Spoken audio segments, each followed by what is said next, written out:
Nous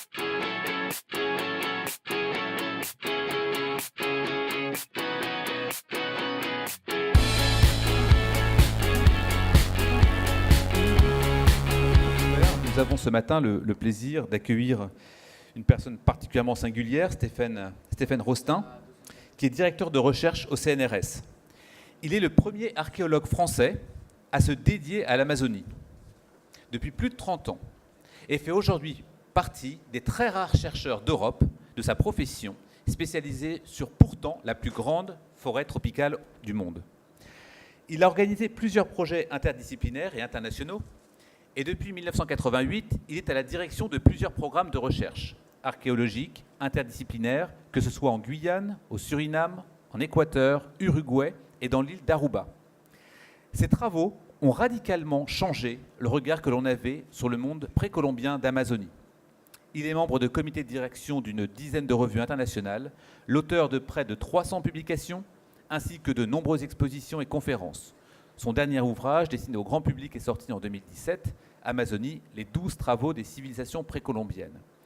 Monsieur Rostin, merci d'être sorti des forêts pour venir jusqu'à nous ici. C'est un honneur de vous recevoir. Merci beaucoup. Merci.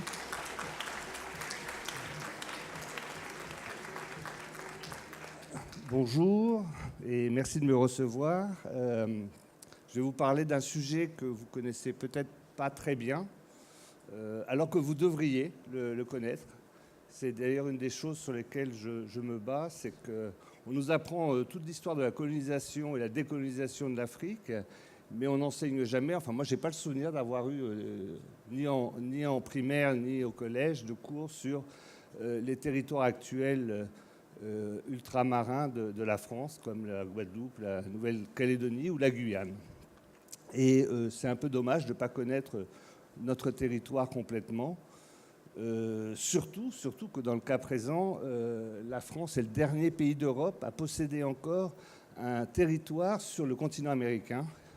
Et pas n'importe quel territoire, puisque c'est la Guyane qui se trouve en Amazonie, donc cette forêt si mal connue, dont tout le monde a entendu sûrement une fois le nom, mais dont on connaît encore si peu et qui est si peu présentée. Et l'idée de cette conférence, pour qu'elle vous serve à quelque chose, c'était de faire une présentation qui va au-delà des a priori et des préjugés qu'on a tous sur ces pays lointains. On a tous imaginé ce que pouvait être l'Amazonie à travers la littérature, le cinéma, qui nous en présente une facette souvent biaisée et fausse. Et dans la science, on ne déroge pas à cette attitude, j'ai envie de dire arrogante, mais d'arriver avec nos propres interprétations et idées et les calquer sur ce paysage. Donc je vais essayer de vous montrer comment, en allant au-delà, en changeant son regard, on peut voir différemment les choses. Et ça peut probablement vous servir au cours de vos carrières d'apprendre à ne pas tout avaler au premier regard et à la première impression, mais d'aller un peu au-delà pour mieux comprendre les choses. Je vais juste prendre un exemple justement d'école pour commencer, qui est cette image qui me fascine, qui est une image des années 50, donc de la découverte de l'Amérique. Et on y retrouve pas mal d'a priori, comme ces vêtements qui datent quand même du siècle suivant et pas du tout adaptés à cette époque de 1492. Et puis ils arrivent tout fringants alors qu'ils venaient quand même de voyager pendant plusieurs mois et devaient être un peu plus débraillés que ça. Mais c'est surtout les Indiens qu'ils rencontrent qui ont plutôt des physiques africains avec des pagnes en plumes d'autruche qui n'existent évidemment pas aux Antilles. Et ces bananes, la banane était introduite 2 siècles plus tard par les Européens.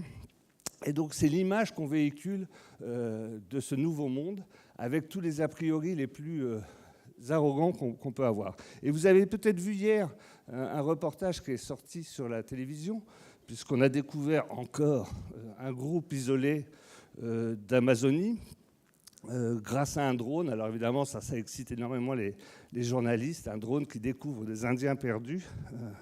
Enfin, ils sont perdus pour nous, pas pour eux. Il faut savoir que les populations isolées, les tribus isolées, l'ont fait volontairement. Quand elles ont vu les méfaits du contact avec les Européens, notamment les effets épidémiologiques, ils sont souvent retirés vers la forêt, retrouver une technologie néolithique pour éviter ces bouillons de culture que nous sommes et qui ont détruit quand même 90% de la population amérindienne autochtone des Amériques. Alors là, ils ont découvert, vous voyez, un Indien, il y en a deux derrière, et à chaque fois, ça fait la une des journaux. Bon, pas très longtemps, généralement 24 heures. Ce qui me choque dans ce genre de présentation, c'est qu'à chaque fois, j'ai écouté le reportage hier, il est armé d'arcs et de flèches, alors comme si c'était des guerriers sur le sentier de la guerre, prêts à nous attaquer, et donc la meilleure chose à faire, c'est de les éradiquer. À vrai dire, un extraterrestre ou un asiatique du siècle dernier viendrait en Europe et rencontrerait un garde champêtre qui penserait aussi que la France est sur le sentier de la guerre, et tous les gens qui l'habitent sont armés et dangereux. Donc il y a cette vision un peu excessive qu'on a des populations amazoniennes parce qu'on ne les connaît pas. Et d'ailleurs, on va s'intéresser, je vous l'ai dit, à la Guyane, qui est sur l'Amazonie atlantique. L'Amazonie, c'est 7 millions de kilomètres carrés, donc ce n'est pas un petit territoire, c'est la taille de l'Australie. Donc c'est un continent dans un continent, et reste encore largement inexploré.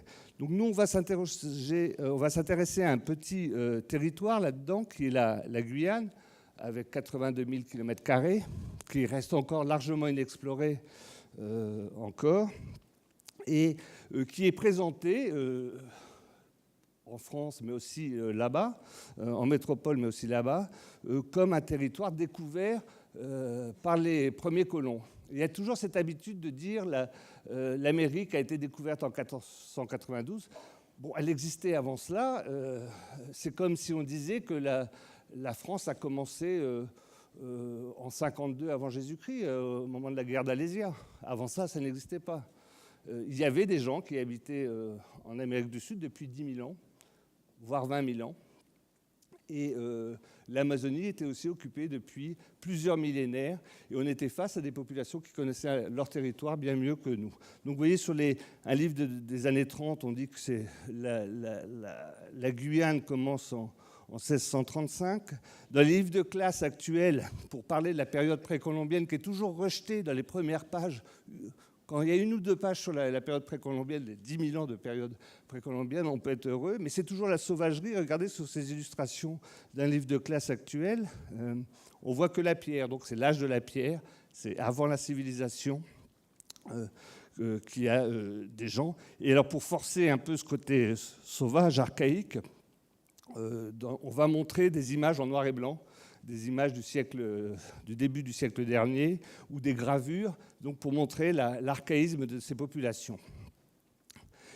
Du coup, de ces présentations un peu biaisées, un peu faussées, on a toute une forêt de préjugés sur les populations où prédomine la sauvagerie, l'archaïsme, le barbarisme, la violence. On a toutes sortes d'idées sur les populations amazoniennes. Je suis toujours choqué de voir que tout le monde est d'accord pour imaginer qu'il y a une grande différence entre les Quechua, paysans andins actuels, et leurs ancêtres Incas, somptueux ancêtres Incas. On voit bien qu'il y a deux populations différentes. Il y a eu un choc épidémiologique qui a détruit les civilisations précolombiennes, qui ont été remplacées par leurs héritiers, qui n'ont évidemment pas la splendeur de ces populations précolombiennes. C'est le même cas avec les Mayas, où les pauvres Lacandons actuels font triste mine en comparaison avec les guerriers mayas d'avant l'arrivée des Européens. Pour tout le monde, c'est bien clair qu'on est face à une même filiation, mais à deux groupes d'évolutions différentes, dont un a été impacté par la conquête européenne. C'est pour ça que je n'ai jamais bien compris pourquoi, dans le cas des Amazoniens, on considère, les scientifiques aussi, que ils ont toujours été comme aujourd'hui, que les populations qu'on observe aujourd'hui étaient comme ça avant l'arrivée des Européens. Il ne faut pas oublier que là aussi, il y a eu un impact de 90% de populations qui sont mortes. On estime à 10 millions d'habitants, entre 8 et 10 millions d'habitants, l'Amazonie avant l'arrivée des Européens. Et donc, il y a eu des civilisations complètement disparues, comme au Guatemala, comme dans les Andes, dans le cas des Mayas et des Incas. Et donc, les scientifiques, notamment les archéologues, pendant longtemps, se sont basés sur les textes actuels, les textes des histoires, les textes d'anthropologues décrivant les populations actuelles, pour expliquer les rares vestiges qu'on trouvait. L'Amazonie a un défaut, c'est qu'il n'y a pas de monument de pierre. Et du coup, on pense qu'il n'y a pas grand-chose comme réalisation précolombienne. D'ailleurs, jusqu'à il y a 2 mois exactement, il n'y avait pas un seul site précolombien d'Amazonie qui était classé au patrimoine mondial de l'humanité. Vous avez des milliers de sites classés par l'UNESCO. Et il y avait juste un blanc de 7 millions de kilomètres carrés où il n'y avait pas un seul site, c'était l'Amazonie. Donc l'année dernière, j'ai fait un autre bouquin que j'avais appelé « Les 7 merveilles de l'Amazonie précolombienne », qui était en espagnol, comme plaidoyer pour dire qu'il faut aussi classer des sites monumentaux précolombiens. Et il y a 2 mois, enfin, a été classé un site extraordinaire au milieu de nulle part, en Colombie, qui est des tepuyes. Vous savez, ce sont ces montagnes qui surgissent de la forêt que vous devez connaître dans le dessin animé là-haut, ou tout simplement Le Monde perdu de Conan Doyle, qui sont donc des plateaux qui ont surgi et qui culminent à 1000, 3000 mètres d'altitude au milieu de la jungle. Et dans l'un d'entre eux, en Colombie, il y a des milliers de peintures rupestres extraordinaires. C'est une bande dessinée à ciel ouvert extraordinaire. Donc, il faut se méfier de ce qu'on pense. Et je terminerai cette accusation avec ce livre qui est une encyclopédie qui se voulait exhaustive, qui est sortie dans les années 70 aux États-Unis. Alors, hormis le fait que la couverture est très moche, elle est surtout fausse. On présente donc les populations des basses terres de l'Amérique du Sud, donc du Venezuela jusqu'au Brésil. Et alors, les Amérindiens sont présentés sous leurs atours les plus répulsifs. Vous voyez, ils sont drogués déjà, avec les Yopo, qui est ingéré cérémoniellement par les Yanomami au Venezuela.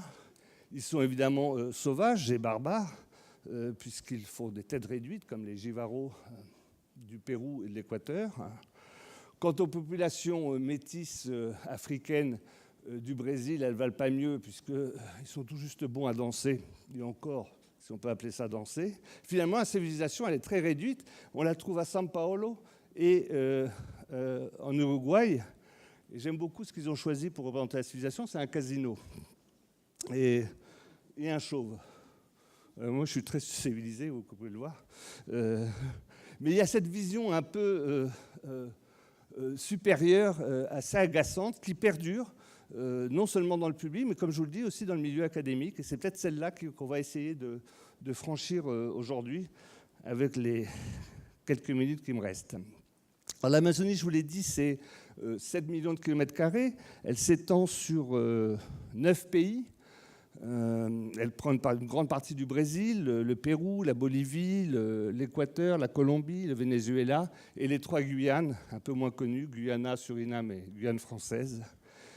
Et cette forêt, qui n'est pas une forêt d'ailleurs, puisqu'elle n'est pas seulement une forêt, mais elle est un mélange de paysages. On va y trouver des plaines alluviales, des marécages, des tepuyes, ces plateaux dont je parlais, des Inselberg, toute une variété de paysages. Il ne faut pas voir la forêt uniforme, mais bien avec une grande diversité. Évidemment, le géant qui la traverse est le premier fleuve du monde, juste derrière le Nil, l'Amazone, qui s'écoule sur 6400 km de long. Alors l'Amazone a une particularité, c'est que c'est le seul fleuve au monde qui n'a pas été découvert depuis son embouchure vers les sources, comme tous les fleuves qui ont été explorés depuis la mer.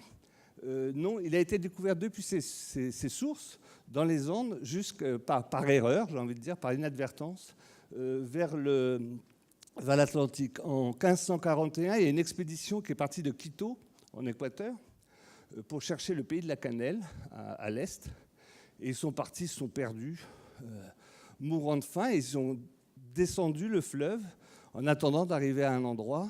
Et faisant cela, ils ont parcouru les 6400 km de l'Amazone. Et c'est comme ça dont on en a entendu parler pour la première fois. Ils ont vu des femmes guerrières, donc d'où le nom d'Amazone.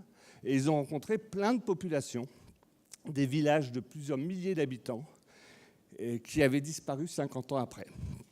La disparition, la mortalité a été tellement soudaine, tellement rapide, que les explorateurs qui sont allés quelques années plus tard n'ont rencontré personne. Il faut dire que les maladies couraient plus vite que les hommes, puisque les Amérindiens circulaient beaucoup entre eux. On pense souvent à la voie fluviale. En réalité, il y avait beaucoup de chemins qui traversaient l'Amazonie, et les Amérindiens sont des grands marcheurs. Et donc, il y avait tout un réseau commercial d'échanges qui reliait tous ces villages et villes. Et ils transportaient sans le savoir les maladies, les germes importés de l'Europe sur lesquels ils n'avaient aucun anticorps, et ils tombaient comme des mouches, c'est vraiment le cas de le dire. Alors, la forêt, c'est surtout un trésor de biodiversité, je crois que maintenant tout le monde le sait. Je prends ce petit exemple, c'est un morceau de forêt amazonienne et un morceau de France, du centre de la France. Pour vous donner une idée de l'extrême biodiversité de l'Amazonie, il y a 200 à 400 espèces d'arbres par hectare en Amazonie, pour une vingtaine en France. Donc il y a 14 000 espèces d'arbres en Amazonie, alors qu'on en a 140, 200 en France. La diversité explose de partout. On a 2,5 millions espèces d'insectes, d'espèces d'insectes en Amazonie. Tout est excessif en diversité. C'est vraiment un trésor de biodiversité mondiale. Vous avez 15% de la biodiversité mondiale qui se trouve en Amazonie. Par exemple, un oiseau sur 5 est amazonien. Une espèce d'oiseau sur 5. Une espèce de grenouille sur 8 est amazonienne.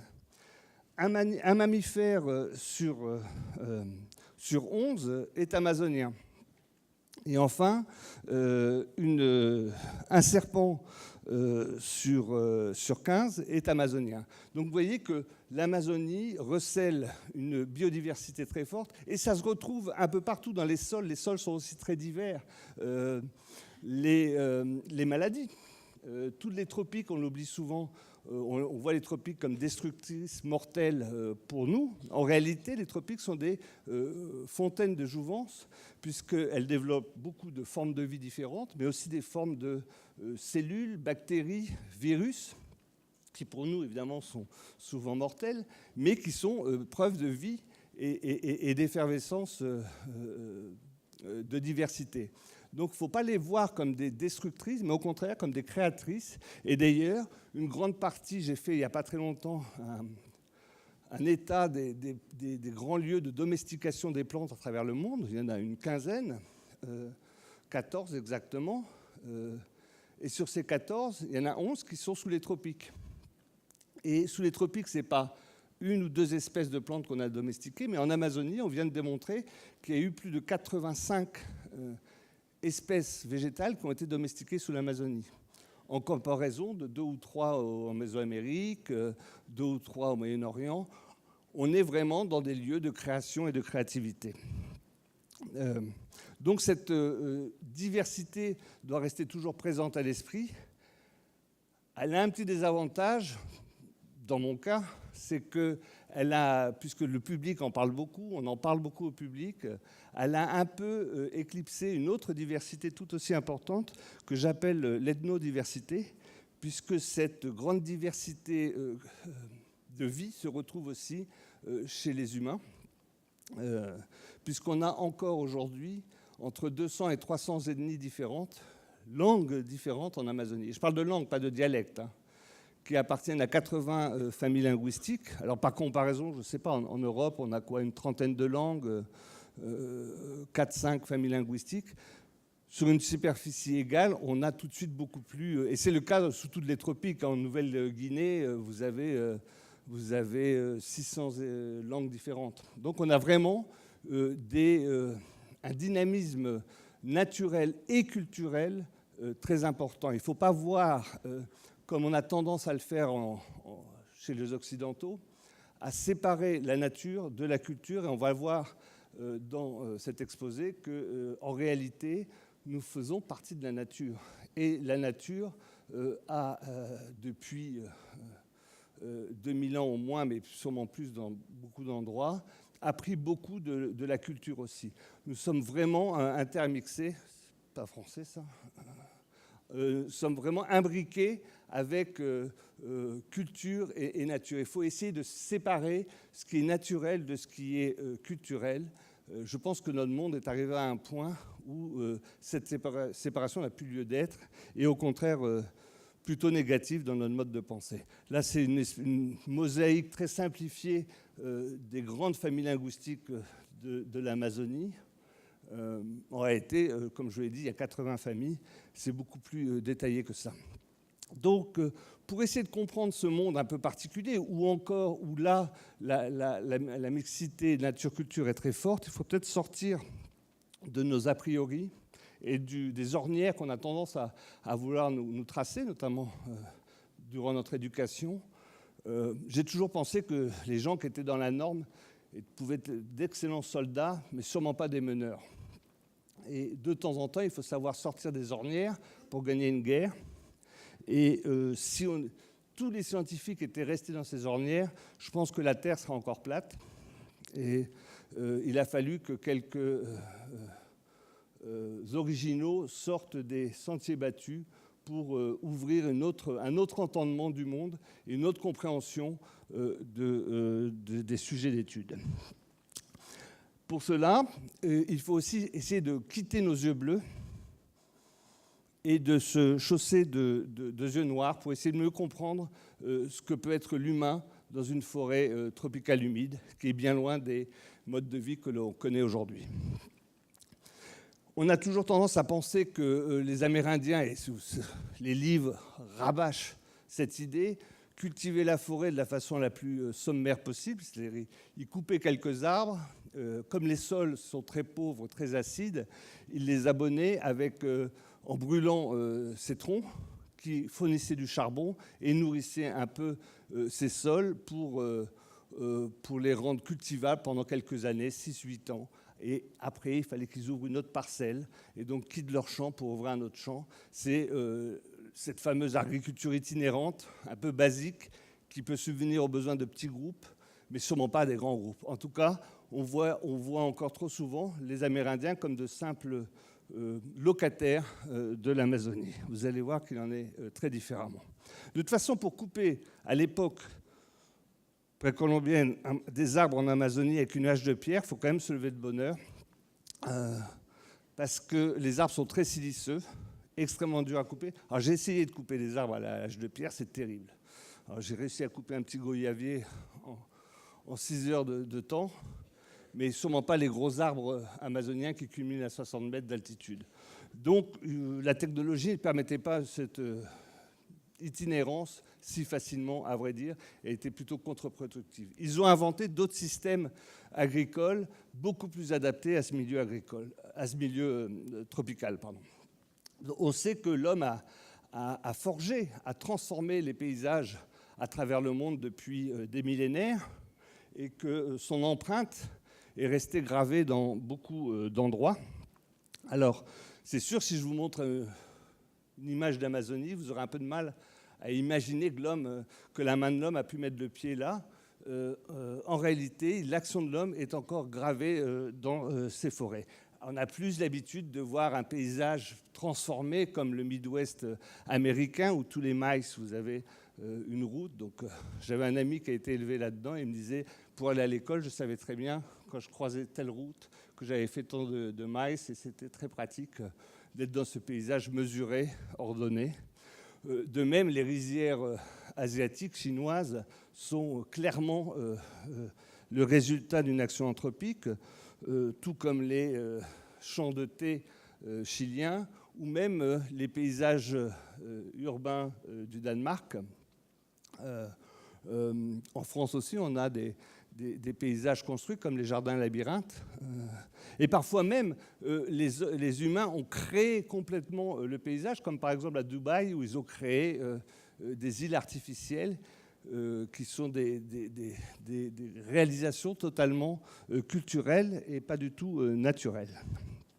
Alors, sur la forêt, on a cette idée de lieu impénétrable, sauvage et laissé à lui-même. C'est ce qu'on nous raconte depuis des dizaines d'années.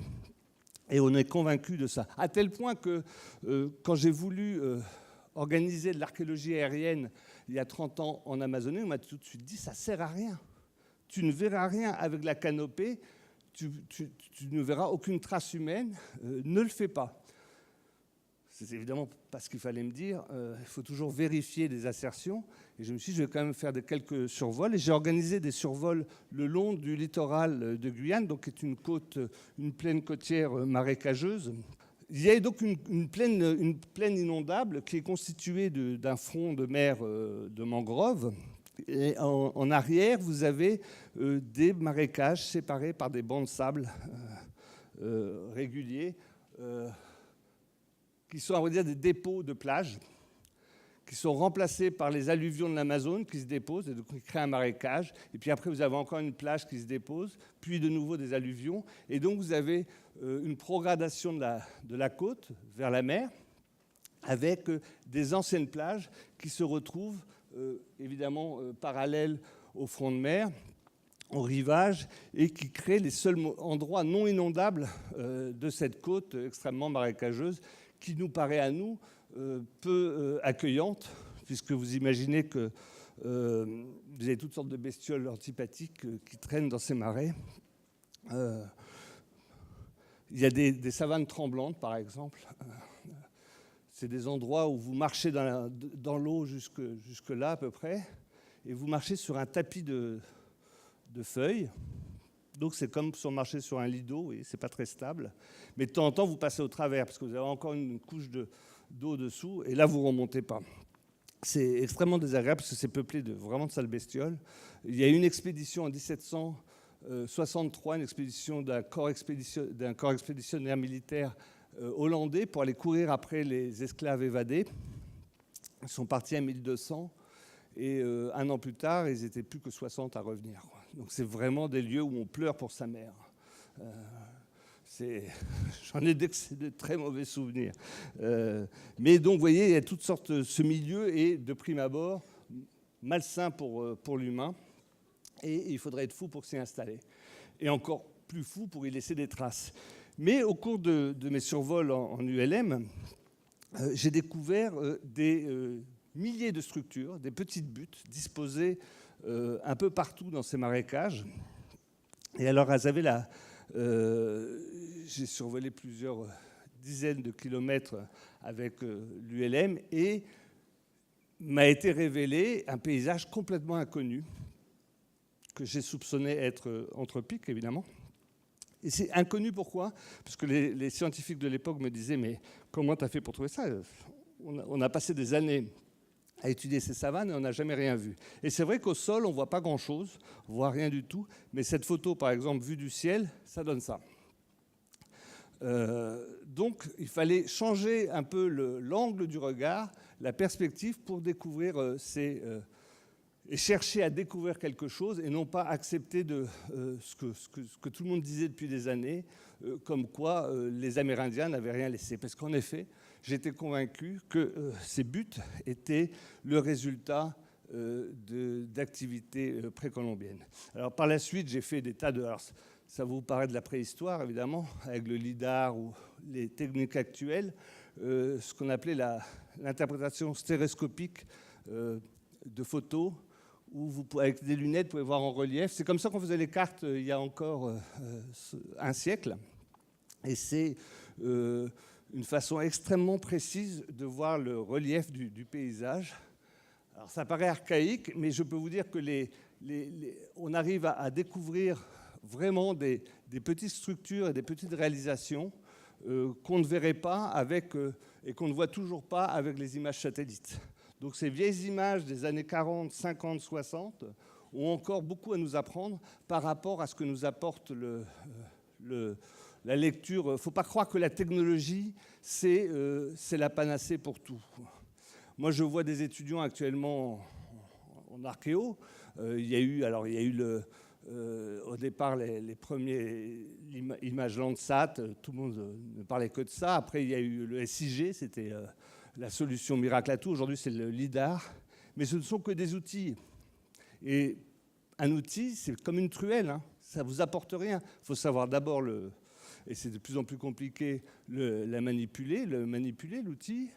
Et surtout, il faut avoir une problématique. Si vous ne posez pas de questions, vous n'aurez pas de réponse.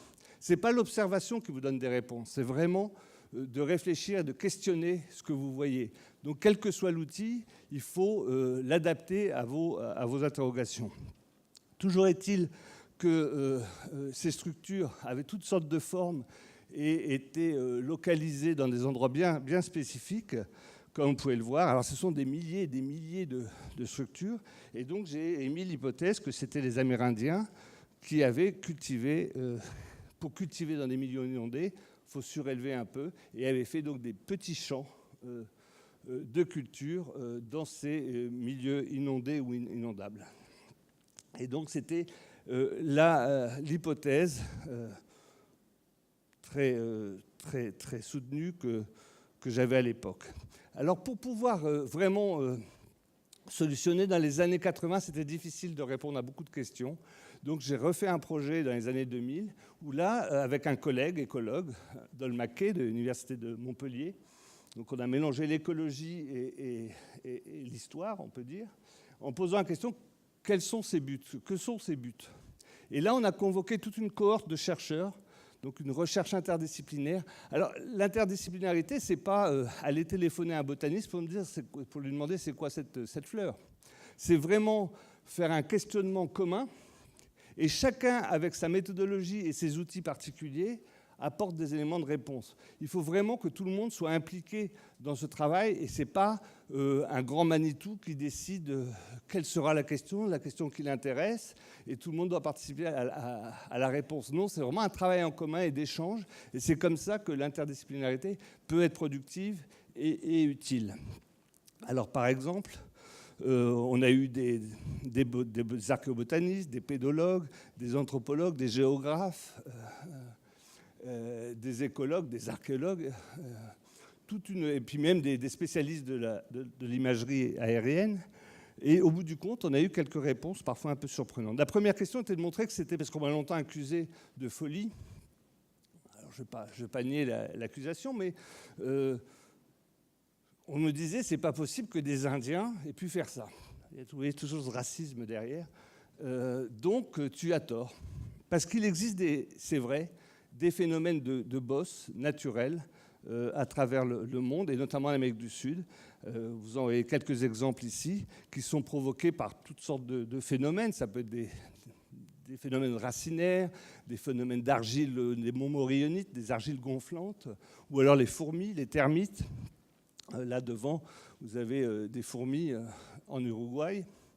Il fallait montrer que c'était bien les hommes qui l'avaient fait. Alors pour ça, on a travaillé sur les statistiques, et à partir du moment où les coordonnées en X et Y étaient régulières, on pouvait assurer, en observant des tas de cas et en faisant des échelles de Fourier, que les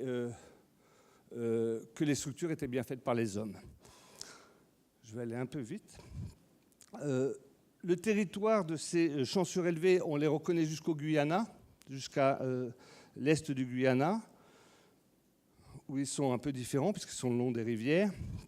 On en a plein le long du Suriname, mais il faut savoir que le Suriname et le Guyana ont vécu une grande période économique au XVIIe, XVIIIe, avec des polders qui ont été, les polders qui est la technique agricole de comment rendre cultivables des marécages, c'est-à-dire soit en surélevant, soit en creusant des drainages. C'est ce que font les Hollandais qui vivent sous le niveau de la mer depuis très longtemps. Donc ils ont appliqué cette technique à l'Amérique du Sud, et on a cultivé sous forme de polder la côte du Guyana, les Anglais, et les Hollandais au Suriname. Les Français n'ont pas été très doués sur ce coup-là. Ils en ont fait un petit peu, mais ils ne comprenaient pas bien le système. Donc, la chance, c'est qu'en Suriname et en Guyana, ils ont presque tous disparu, alors qu'en Guyane, où on a fait peu de polders, on voit encore tous ces champs surélevés, notamment sur le centre spatial guyanais, où il y en a beaucoup. Pour vous donner une idée, voilà, ça c'est le centre spatial guyanais, ici, à côté de Kourou. Et toutes ces tâches sont des ensembles de champs surélevés. Mais pour vous donner une idée de l'échelle, si on prend ce petit rectangle rose, vous voyez la photo aérienne, les dessins et l'étendue des champs surélevés. C'est vraiment des milliers d'hectares qui ont été mis en culture. J'ai pu cartographier exactement plus de 3000 hectares. Pour vous donner une idée de comment, c'est pas juste construire des buts, il y a toute une pensée, une ingénierie agricole, une agronomie derrière. Par exemple, sur ce site, derrière la fusée, la partie verte est sèche, la partie bleue est inondable. Et donc, vous avez les plus grosses buttes rondes qui vont se trouver dans les lieux les plus profonds. Vous avez des buttes, après, qui vont dans le sens de la pente, qui vont permettre de drainer un peu l'eau excédentaire. Et en revanche, les buttes qui seront le plus haut sur la pente seront perpendiculaires pour retenir l'eau.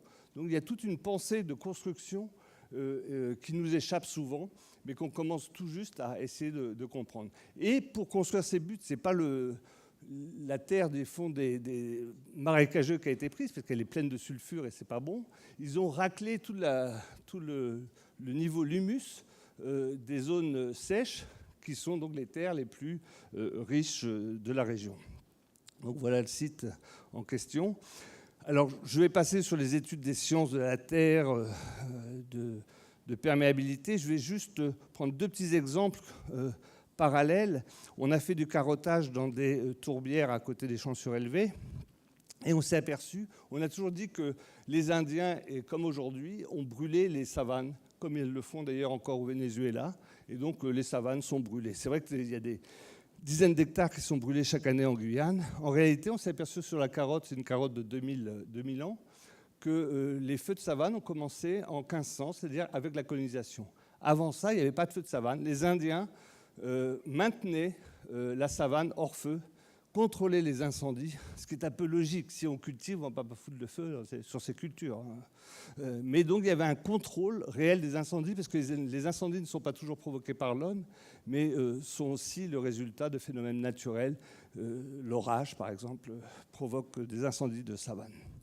Une autre découverte qu'on a fait, on a utilisé donc les effets modernes des essais nucléaires des années 50.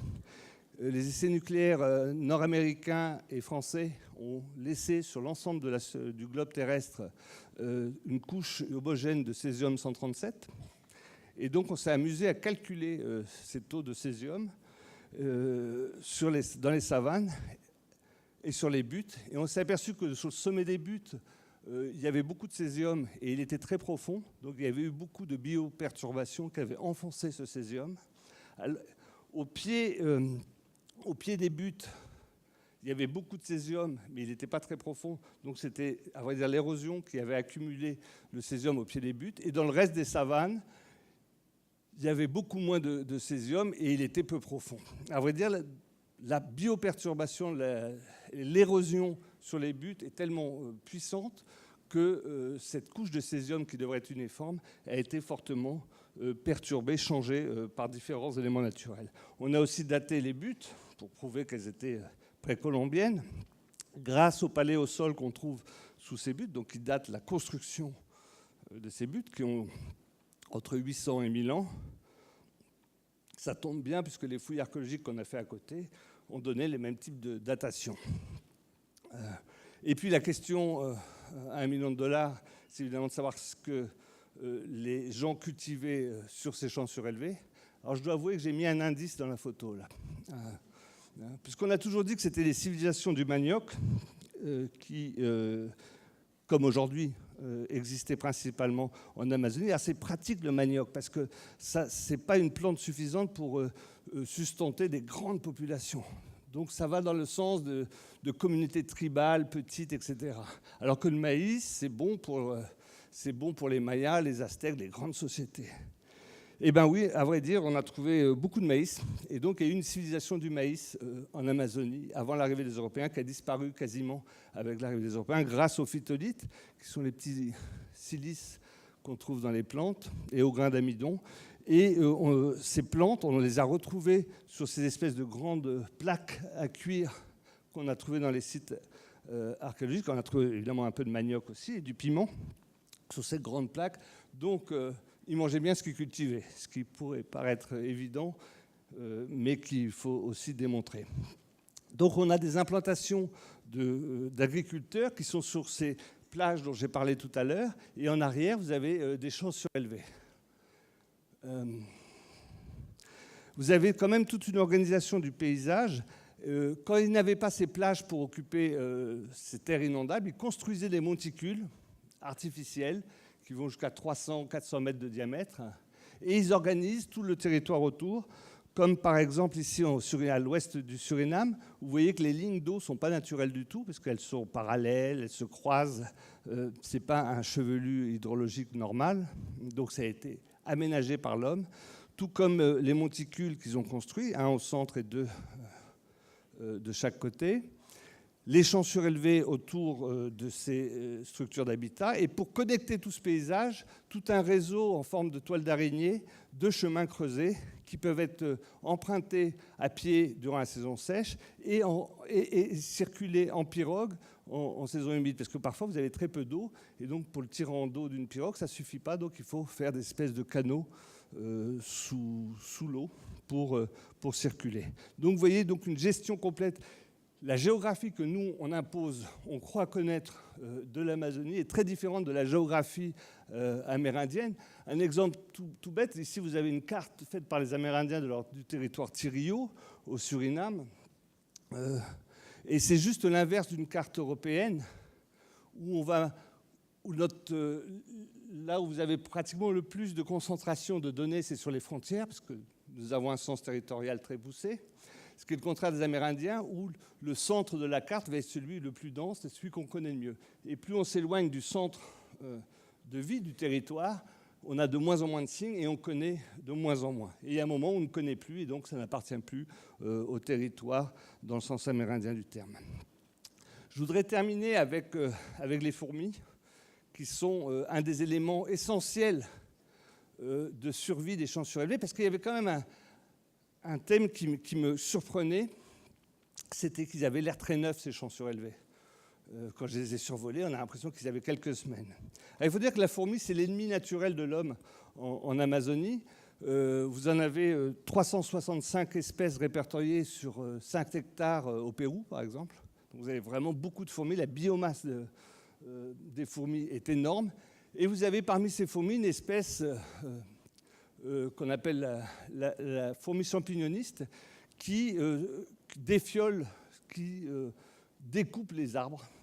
Ils peuvent découper un citronnier en une nuit, et qu'on voit circuler en colonne dans la forêt. Alors, ce n'est pas pour les manger qui coupent les feuilles, mais c'est pour les mastiquer et pour faire une espèce d'abonneau d'engrais dans leur nid pour cultiver des champignons qu'elles vont manger. Elles se nourrissent de champignons, mais elles les cultivent. Et pour ça, il faut de l'engrais. Et cet engrais, il est avec ces feuilles qui sont emportées dans le nid. Alors, elles sont connues. Elles avaient fait le...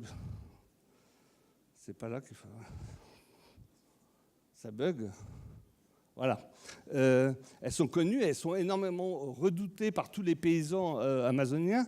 Il y avait dans les années 50 un film fameux, qui était un film d'horreur, sur la marabunta, qui sont donc ces fameuses fourmis. Alors c'était les films d'horreur de l'époque. Soit on filmait 3 fourmis en train de se battre entre elles de très près, soit de loin, on déroulait un tapis rouge pour faire l'invasion des fourmis. C'était encore des effets spéciaux très, très limités. Bon, c'était assez drôle. Mais bref, ces fourmis sont vraiment dangereuses pour l'homme parce que si elles arrivent dans un champ, elles bouffent tout. Et on est obligé de refaire un champ plus loin. Ou dans un village. Si elles arrivent dans un village, elles ne vont pas attaquer l'homme, mais elles vont couper les feuilles, les toits. Et donc, il faut pratiquement déménager le village si on est envahi par ces fourmis. Donc, c'est vraiment une plaie qu'il faut fuir. Et pourtant, dans le cas des champs surélevés, elles ont joué comme cueilleurs-cultivateurs, puisque ces fourmis rapportant des éléments biologiques, des plantes, des feuilles dans leur nid, il faut dire que pratiquement chaque champ surélevé héberge un nid de fourmis champignonistes. C'est des Acromyrmex. Il y a pratiquement... Alors, les nids, c'est une colonne avec des chambres latérales, les chambres pour cultiver, les chambres souterraines pour cultiver les champignons. Et donc, elles sont peuplées, elles sont venues après les hommes, et donc elles apportent des éléments biologiques. Alors, c'est sûr qu'une fourmi qui apporte un brin d'herbe, c'est pas grand-chose, mais quand vous en avez des millions, ça commence à faire des tas assez considérables, et donc ça maintient l'altitude un peu au but parce que l'érosion, elle est forte sous les tropiques. On a entre 4 et 5 mètres de pluie tous les ans, donc c'est une forte érosion. Et il faut donc reconstruire la butte régulièrement. Elles la reconstruisent d'une autre façon, en creusant leur nid, leur chambre. Elles rejettent les détritus, les morceaux de terre au sommet de la butte, et faisant cela, elles construisent la butte et donc gardent une altitude suffisante au-dessus du niveau d'inondation pour leur nid. Et donc elles jaillissent comme ingénieurs naturels de l'écosystème. Alors c'est amusant de voir que les agriculteurs humains et sociaux que nous sommes ont été remplacés par des cultivatrices fourmis sociales après la disparition de ce type d'agriculture. Il y a d'autres types d'ingénieurs naturels d'écosystèmes. Il y a les termites qui font les vers de terre. Donc vous voyez, il y a une intrication, j'ai du mal à trouver les termes aujourd'hui, entre la nature et la culture, très forte dans ces paysages tropicaux. Il ne faut pas les voir comme de simples créations naturelles ou simplement... Ah, mais je vois que même mon PowerPoint me demande de couper. Donc je vais faire une petite conclusion rapide du coup. Ce qui est sûr, c'est que l'archéologie et la vision qu'on a de la forêt, notamment grâce à l'écologie historique et une nouvelle approche avec de nouveaux paradigmes sur la forêt, a explosé depuis une quinzaine, vingtaine d'années. On multiplie vraiment les publications un peu partout. Et comme vous pouvez le voir, c'est rarement des publications à un seul auteur, mais c'est vraiment à chaque fois des groupes de chercheurs de différentes nationalités, différentes disciplines qui travaillent ensemble. En tout cas, il n'y a pas un mois sans qu'il y ait une publication scientifique importante sur l'Amazonie. Je voudrais vous donner 3 faits importants à retenir sur l'action de l'homme amérindien. Évidemment, nous, on détruit tout, rien ne repousse. Nous sommes les Attila de la nature. Ce qui n'est pas le cas des Amérindiens, qui laissent toujours une possibilité de régénération et de reconstitution du paysage derrière eux. En tout cas, ils ont profondément changé le paysage amazonien. D'une part, on l'a vu, ils ont changé la morphologie de la superficie en creusant des canaux, des piscines d'aquaculture, des fosses, toutes sortes de creusements, et aussi en surélevant des monticules, on l'a vu, des buttes agricoles, des chemins pour traverser les zones inondables. L'homme a eu une action puissante sur le modelé même de l'Amazonie, qui n'a plus son modelé originel. Donc vous avez la superficie de l'Amazonie qui a été modifiée. Mais pas seulement.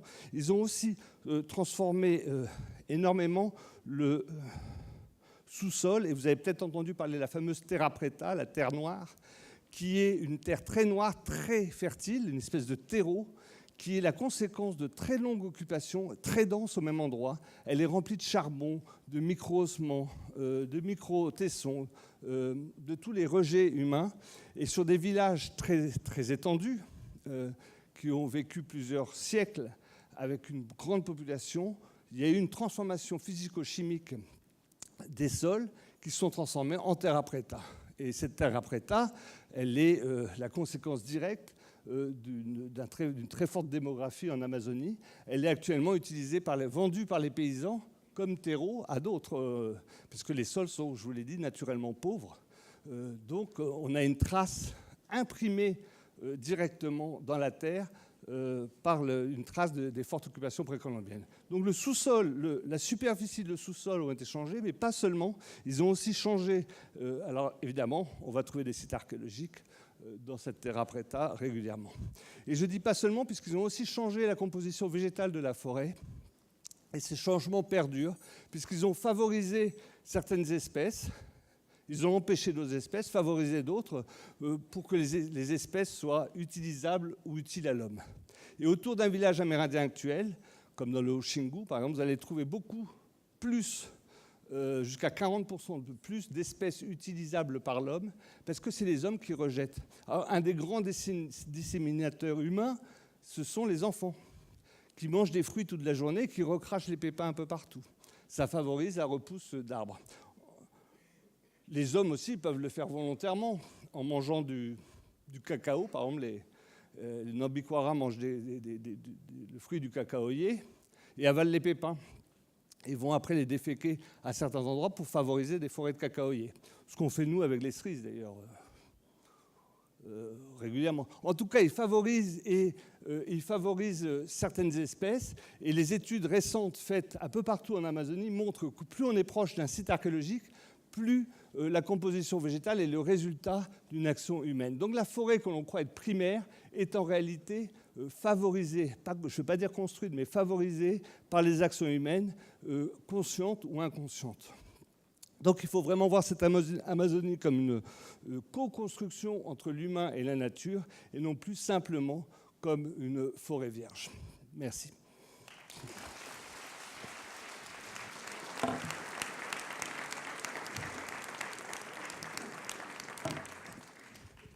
Là, vous avez peut-être des questions. Absolument. Merci beaucoup pour toute ce panorama, ces recherches encore possibles au fin fond du monde. Le journal Le Monde, vous avez qualifié de véritable Indiana Jones. Non, on a trouvé le véritable Indiana Jones français.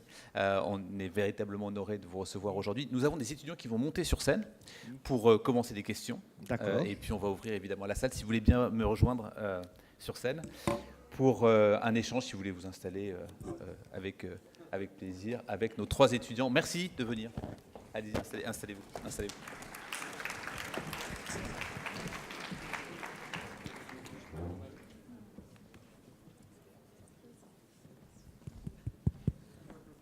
On commence de cette manière-là, et puis très rapidement, on ouvrira la discussion à la salle. Peut-être que...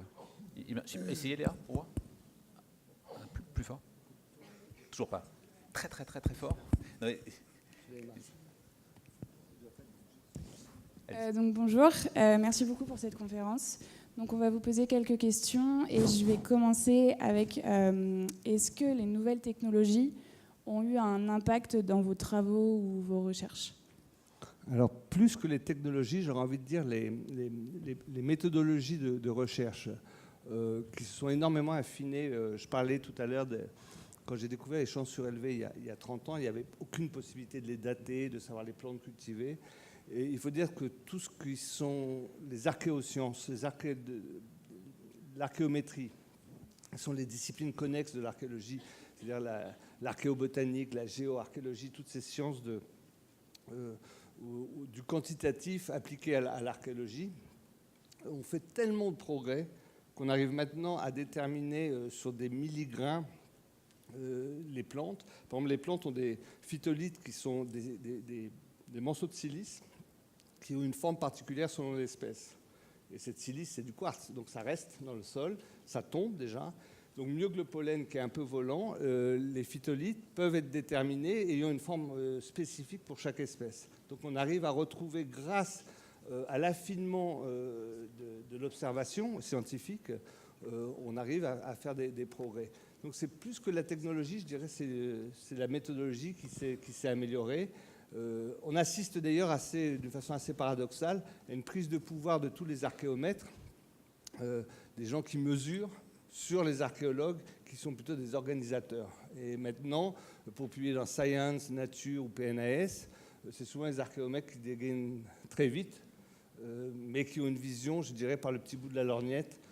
Comme je défendais tout à l'heure, l'interdiscipline, c'est d'arriver à faire une petite armée de scientifiques qui va travailler ensemble sur une problématique commune, plutôt que de travailler chacun dans son coin. Et c'est en ça que je pense que l'archéologie ou l'écologie historique d'Amazonie a fait des progrès énormes. On n'est plus une simple discipline scientifique, on est une conjonction de disciplines. Et c'est peut-être pour ça que les avancées sont plus remarquables que, on va dire, chez les Mayas. C'est pas parce que le site est beau que la science est belle, quoi. Je veux dire, c'est même souvent le contraire. On n'est pas ébloui par nos sites qui ne sont pas toujours très spectaculaires, mais en revanche, on essaie de réfléchir à comment les faire parler. Oui, je vous en prie. Alors bonjour, Samuel, 20 ans. Les nouvelles technologies, bien sûr, elles ont joué un rôle dans l'avancée de l'archéologie. Et donc, est-ce que vous pensez qu'il y a des domaines dans lesquels on pourrait encore faire du progrès par rapport à cela? Et si oui, ce seraient lesquels au sein même de l'archéologie? Déjà, on connaît vraiment une partie infime de l'Amazonie. L'archéologie, quand j'ai commencé, on était 5 sur 7 millions de kilomètres carrés. Mon voisin archéologue le plus proche était à 2000 kilomètres de moi. Donc on n'avait pas souvent l'occasion de s'engueuler, ce qu'adorent faire les archéologues. Mais on était très peu nombreux. Et depuis la fin des années 90, il y a une espèce de boom où maintenant on est beaucoup plus nombreux. Alors, ce n'est pas autant que les incaïstes ou les mayanistes, hein, qui fascinent toujours autant, mais on est déjà beaucoup plus nombreux. Donc la science avance à petits pas. Il faut quand même, je ne l'ai pas trop montré, mais ce n'est pas facile d'aller là-bas. Ce n'est pas des milieux faciles, ce n'est pas facile de fouiller. Trouver des sites, ce n'est pas très compliqué, il y en a beaucoup. Mais de les fouiller, c'est toujours un peu... On est sous des pluies battantes. Tout ça, c'est des photos retouchées pour montrer le soleil, hein, parce qu'il n'est pas souvent là quand même. Et la science va surtout avancer plus. Comme les méthodologies vont évidemment s'affiner, mais je crois que c'est en multipliant les recherches qu'on va surtout en connaître beaucoup plus. Je crois qu'il y a vraiment eu un tournant au début du millénaire, du nouveau millénaire, qui a fait qu'on ne concevait plus l'Amazonie de la même façon, on ne la regardait plus de la même façon, donc on ne la voyait plus de la même façon. Comme je dis, il faut changer son regard, et je crois que ce changement de regard a été fait, et ça a été ce déclic dont on voit les effets collatéraux, les effets directs aujourd'hui, c'est d'avoir changé notre... Et j'en suis, hein, je veux dire, j'ai changé mon regard aussi à un moment, quand j'ai fini ma thèse et que j'ai commencé à dire tout ce que je raconte, ça ne vaut rien. Il faut repenser notre façon de réfléchir la forêt. Et c'est peut-être plus important que de voir des progrès technologiques, des progrès qui vont venir de toute façon. Le LIDAR, par exemple, est un progrès énorme puisqu'il permet le LIDAR, c'est une espèce de mélange d'images photo et d'images radar qui permet de voir sous la couverture végétale. On voit le modelé du sol directement. Et là, on découvre des choses. Il y a 2 mois, un article dans Science qui montrait qu'on avait découvert plein de structures dans le sud de l'Amazonie, dans le Mato Grosso, grâce à cette imagerie LIDAR. Donc on aura ce genre d'avancée, mais comme je disais, c'est plus la façon de se servir des outils que l'outil lui-même, et c'est plus le questionnement qu'on a derrière qui est important que la beauté de la machette, quoi. Super, merci beaucoup. Bonjour, Michael. Merci beaucoup d'avoir pour cette conférence. J'ai, en faisant quelques recherches sur vous, j'ai lu sur le site qui s'appelle Les Nouvelles de l'Archéologie, un article que vous avez écrit. Et dans le résumé, vous terminez en disant « Tant que les Amérindiens ne se seront pas appropriés l'étude de leurs vestiges, il sera difficile de ne pas parler d'archéologie coloniale en Amazonie. » Tout d'abord, même si vous en avez parlé un peu tout à l'heure, comment est-ce que vous définiriez le terme d'archéologie coloniale? Et est-ce que vous pensez que les technologies d'aujourd'hui, comme les réseaux sociaux, les nouveaux moyens de communication, peuvent permettre de changer un peu l'image qu'on a des clichés dont vous avez parlé tout à l'heure? C'est intéressant ce que vous dites. J'ai écrit ça il y a près de 10 ans et la situation a complètement changé, justement. J'étais assez pessimiste à l'époque et finalement j'avais tort de l'être. Ce que j'appelle l'archéologie coloniale, c'est ce qui a été pratiqué pendant un siècle en Amazonie. Ce sont des Occidentaux qui viennent en Amazonie étudier le territoire. Ce n'est pas les habitants, ni les colons, ni les métis, ni les Amérindiens. Ce n'est pas eux qui créent la science archéologique. Même, j'ai souvent eu des problèmes avec les Amérindiens qui ne comprenaient pas comment on peut reconstituer une histoire avec 3 tessons de céramique. Ça leur paraît absurde. Il n'y a qu'une façon de faire de la science chez les Amérindiens, de la science historique, c'est les rêves. Et les rêves permettent de reconstituer le passé amérindien. c'est leur c'est leur donnée de base. La nôtre, des déchets, des détritus, ça n'a aucun sens, quoi. Donc ils n'ont pas le même mode de pensée de la science. Ils ont une science qui existe, qu'il ne faut pas négliger, ni regarder de haut, qui est intéressante, qui est différente de la nôtre. La nôtre, elle a 300 ans en Amazonie, la leur a 15 000 ans. Donc elle a eu le temps de se forger. Donc ce que j'appelais archéologie coloniale, ce sont des Occidentaux, et même pire, c'est souvent des gens qui viennent ou d'Amérique du Nord ou d'Europe pour faire de l'archéologie dans des pays où les habitants du pays, non habitants de la forêt, n'en font pas. Ça a complètement changé, puisque le Brésil est un bon exemple pour ça.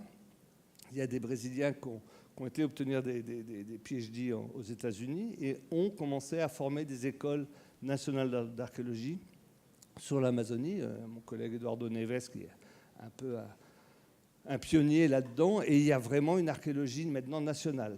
Et ça va encore plus loin, puisque récemment, des Amérindiens se sont inscrits à Santarém, qui est un petit village dans le bas Amazone, une petite ville dans le bas Amazone.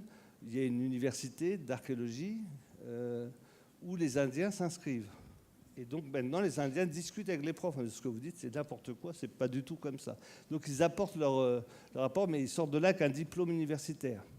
Et ça va encore plus loin, puisque récemment, il y a une thèse qui a été soutenue il y a 1 an, une thèse d'archéologie à l'Université de Londres, où la doctorante, qui était brésilienne, a fait l'archéologie classique, mais elle est sortie de sa tour d'ivoire pour faire une archéologie un peu politique, puisqu'elle travaillait sur le fleuve qu'on appelle le Tapajós, sur lequel il y a 38 projets de barrages hydroélectriques, donc qui vont détruire complètement le biotope des Amérindiens. Et les Munduruku qui habitent dans cette rivière sont très vindicatifs et se battent.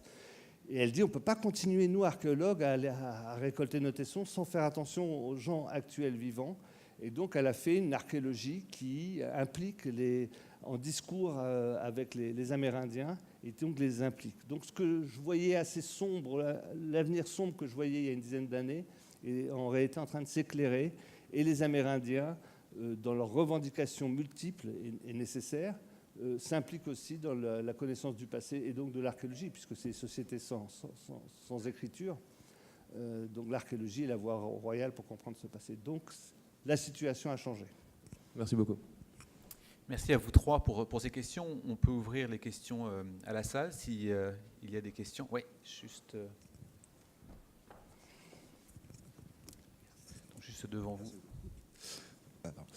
Bonjour Alexandre, je voudrais vous remercier déjà pour votre intervention, c'était très intéressant.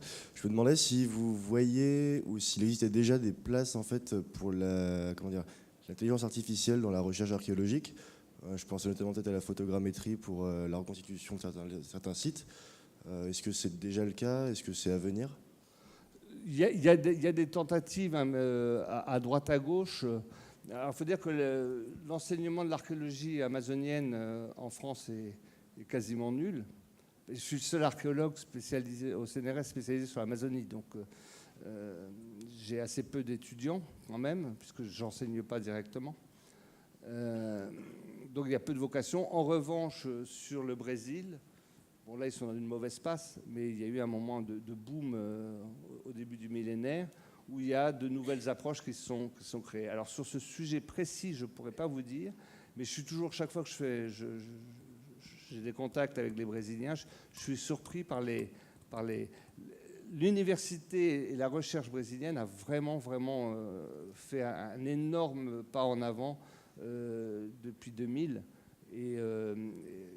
où les profs étaient un peu déconsidérés, mal payés, tout ça. Maintenant, il y a vraiment une dynamique de recherche très forte. Et donc une ouverture sur des nouvelles technologies. Alors, je ne sais pas s'ils en sont arrivés à faire ça. On essaie de maîtriser l'intelligence naturelle pour le moment, et puis l'artificiel, c'est un projet. Bonjour, merci pour votre intervention. Vous avez beaucoup parlé des populations amérindiennes. C'est pour savoir si vous connaissez un peu leur point de vue par rapport au monde, enfin à l'humanité, et est-ce qu'ils se considèrent citoyens du monde?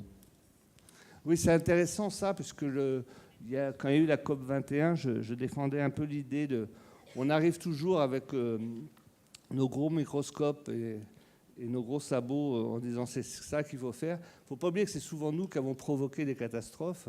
Et en Amazonie, c'est très clair, puisque comme je le disais, quand les Amérindiens ont une action sur la nature, ils laissent la possibilité d'une régénération ou au moins une reconstitution, même transformée à cause de l'action de l'homme. Le retour à un état précédent est possible. Chez nous, on arrive avec des bulldozers, on défriche même l'humus, c'est-à-dire qu'on arrive sur la latérite qui est stérile, et on ne laisse aucune chance à la nature de reprendre quelques droits. Et donc sur cette conférence sur les climats, on arrive une fois de plus avec nos tableaux et nos statistiques, et on n'écoute jamais, et c'est la plus grosse erreur, les populations autochtones, que ce soit en Afrique, que ce soit en Asie du Sud-Est ou que ce soit en Amérique. Les populations ont des solutions à l'échelle locale. Et d'ailleurs, on s'aperçoit en ce moment en France, c'est ce qui arrive pour l'agriculture, de plus en plus de micro-actions très localisées sont en route en agronomie pour produire différemment. Et c'est la même chose sur les populations tropicales qui ont des solutions pour convertir cette action destructrice et calamitique qu'on a actuellement en une action moins définitive, moins forte. Le problème, c'est qu'on ne les écoute pas. Et qu'ils sont rarement, enfin moi je ne les ai jamais vus conviés à des véritables prises de décision et de réunions importantes. Ils arrivent, comme nous a fait pour les archéologues pendant très longtemps, on était invités comme la jolie potiche pour illustrer avec des Indiens à plumes des conférences un peu tristounettes où on voyait que des morceaux de poterie. Et donc à la fin, on montre, tiens, on va prendre un petit amazoniste, ça va le faire. Et bien c'est un peu ça avec les Amérindiens, on les invite un peu pour le folklore, mais au moment de décider quelles actions et d'entreprendre les actions, ils ne sont pas conviés. Et c'est probablement notre plus grande erreur. Et je parle au niveau de l'Amazonie, mais aussi au niveau de l'Afrique et des autres continents, où leurs conseils, où la concertation serait, à mon avis, indispensable. Et probablement, on va le faire un jour, mais ça sera trop tard. Je suis désolé d'être pessimiste sur ce point-là, mais il n'y a pas de raison d'être optimiste. Nous avons une dernière question juste en face de vous. Bonjour monsieur, merci pour votre intervention. Ma question, elle est assez rapide et simple. Vous parlez d'immenses territoires où il y a eu des constructions, donc, comme vous nous l'avez montré pour l'agriculture. Aujourd'hui, les fermes de milliers d'hectares sont capables d'affréter des villes de centaines de milliers d'habitants. Qu'est-ce qui s'est passé ? Et qu'est-ce qui s'est passé entre le moment où on a quitté ces territoires-là et aujourd'hui, en gros... Vous parlez des villes précolombiennes. Voilà. Ce n'est pas des centaines de milliers. Hein. On estime que les plus grandes agglomérations précolombiennes hébergeaient 20 000 habitants, ce qui est déjà énorme. Hein. Ce qui est bien plus que les 50-100 habitants actuels qu'on trouve partout. Mais il y avait plusieurs milliers. Alors, j'ai pris un cas d'agriculture, qui est l'agriculture sur champs surélevés, mais il y avait toutes sortes d'autres agricultures alternatives. D'abord, il faut savoir que les restes agricoles sont les plus délicats à observer, puisque l'agriculture ne laisse pas forcément des traces visibles. Justement, l'agriculture de brûlis, l'agriculture itinérante de brûlis ne laisse pratiquement aucune trace dans la nature de son passage. Donc il y a beaucoup d'agriculture, surtout si c'est des agricultures adaptées à l'environnement, elles ont tendance à se fondre après dans l'environnement. Donc on commence tout juste à retrouver des types d'agriculture. Alors il y a les champs surélevés, il y a la terra preta, cette fameuse terre issue de grandes agglomérations, qui était réutilisée par les Amérindiens pour cultiver de façon plus productive. Grâce à ce terreau, il y a une agriculture, il y a quelques restes encore aujourd'hui, les Jivaros la font encore le long de l'Amazone, quelques-uns, qui est une agriculture de décrue dans la Várzea, vous avez une plaine alluviale. Vous avez chaque année, l'Amazone arrache des millions de tonnes de sédiments aux Andes qu'elle va déposer le long de son lit. Et aux périodes des basses eaux, vous avez donc des limons extrêmement fertiles qui sont là et qui sont cultivés. Alors c'est une agriculture un peu à risque parce que l'inondation peut venir du jour au lendemain. Quand je dis du jour au lendemain, c'est vraiment le cas. Ça peut monter de 7 mètres en une nuit. Moi, un jour, j'avais tendu mon hamac sur le bord de la Prouague en Guyane. Je l'avais mis à 2 mètres de hauteur par rapport à la rivière, quand même, j'étais pas fou. Mais le matin, en me réveillant, j'ai sauté de mon hamac, je suis tombé dans l'eau, parce que l'eau avait monté de 2 mètres dans la nuit. Donc c'est une agriculture très productive, mais qui est un peu dangereuse, parce qu'on peut tout perdre en une nuit. Mais ça, c'est des pratiques qui étaient parfaitement contrôlées et utilisées par les Amérindiens. Et il y a toute une autre sorte d'agroforesterie qu'on commence tout juste à comprendre. Mais vu la rareté des traces, c'est difficile de les reconnaître. En tout cas, il y avait un mode de production avec du stockage à l'époque précolombienne bien plus important qu'on ne le pensait. Ils ne mouraient pas de faim. D'ailleurs, un des critères de beauté en Amazonie, c'est d'avoir un petit bedon. C'est très bien. Moi, je suis considéré comme très beau là-bas.